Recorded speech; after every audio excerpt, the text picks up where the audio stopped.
Hello po. Good morning po. Kasari-sari. Ito po si Brenal. Kagigising niya lang po. Ngayon po. Good morning po. Magtitimpla na ako ng kanyang pagkain. Magkakape. Titimpla po ako.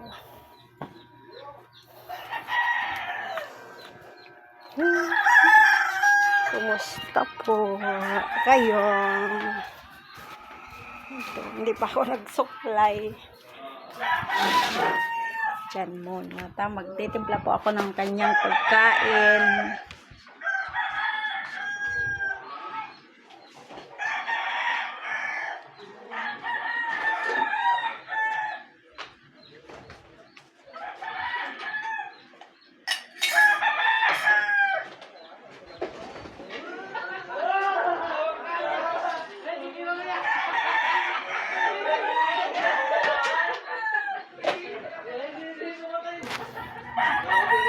Ayan. Ako ulit kapag-upload kahapon.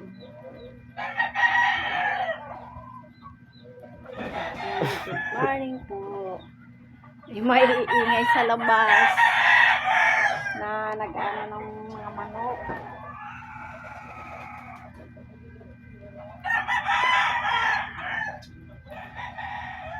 Shout out po.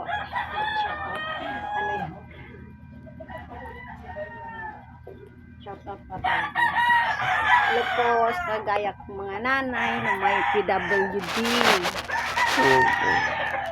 May PWD na inyong alagaan. Ganito rin yung nalagaan yung mga anak niyo. Tiyaga-tiyaga lang po tayo. Mahalaga po sila'y malusog.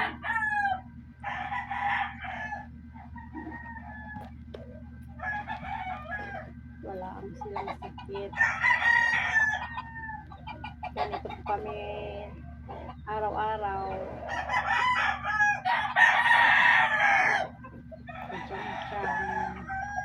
Good morning po sa aking mga kaibigan, mga kasari-sari. Good morning po. Pang aking mga apo. May pang-gising ng mga yun.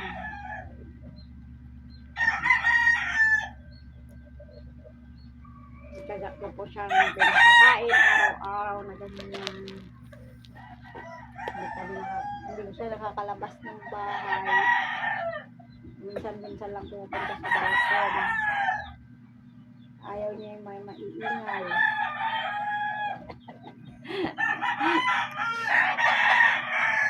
Nagsiselfon naman siya ulit.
Magandang umaga sa mga nanay na gaya ko.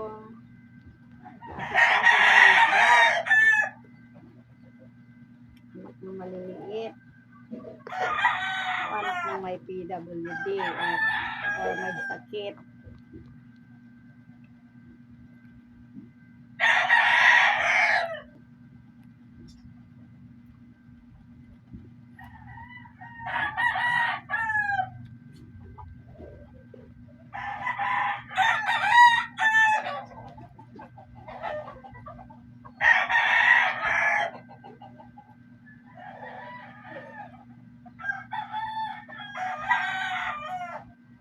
Salita ka naman. Oh, magkwento ka naman, anak ko. Magkwento ka naman, anak. Ano magkwento?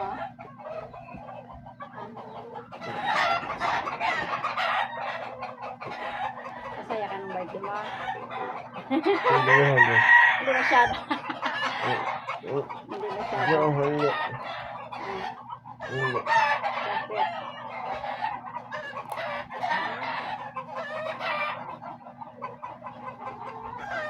Gaya din po kayo ni Briner, yung mga may PWD po na mga ano, na kahit po ganyan, masaya, tapos nakakapagsalita po siya. Comment naman po kayo kung mayroon po kayong anak na PWD, kung nagsasalita po ba o ano po ang kanilang kalagayan. Comment nyo naman po dyan. Kung pareha. Kung may inaalagaan din kayong anak ninyo na gaya ko. Sino nakakita sa aming vlog. Sana po tulungan po tayo. Mag-share po tayo ng mga idea kung paano po sila alagaan ang ating mga anak.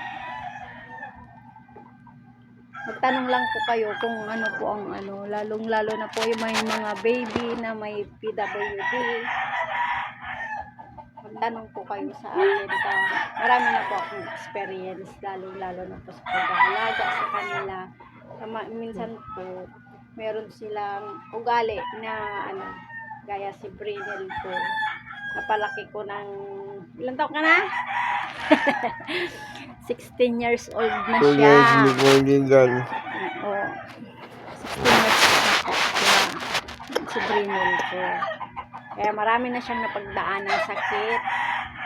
Bagay hindi siya ganong nagkakasakit kahit ganito siya. Mayroon lang minsan yung nagkasakit siya, di ba? Nagkasakit ka na malala. Yung halos hindi na siya makatulog at sumasakit ang kanyang tiyan. Na? Likod nga siya yung kanmoy dito dati sa may nagkasakit po siya ng ganon sa likod. Nagkamali po siya ng ikot. Bangon. Pagkabangon ko po sa kanya, may tumunog dito sa may likod niya, sa may gitna. Hindi na po siya nakakain nun. Akala ko na siya. Tapos nagpapasalamat na siya sa kanyang nagpapasalamat na po siya sa kanya sa pag-aalaga ko. Kaya takot na takot ako dati. Hindi ako nakakatulog. Kung gaano siya kapayat, mapayat din po ako sa pag-aalaga. Hindi ko na siya tinutulugan. Experience po ba ninyo yun? Na ganun ang nangyayari sa ating anak. Nakakatakot, diba po ba? Kaya po, kung may mga nanay na gaya ko na ngayon pa lang nagka-baby ng ganito, magtanong lang po kayo sa akin. Sana po mag-subscribe kayo, tapos lagi po kayong magsubaybay sa akin. Open po ako kung ano po ang itatanong ninyo sa pag-aalaga po sa kanila. Kasi po ang nila may pasumpong-sumpong. Tapos po sila yung ganito na mas maano po yung katawan nila.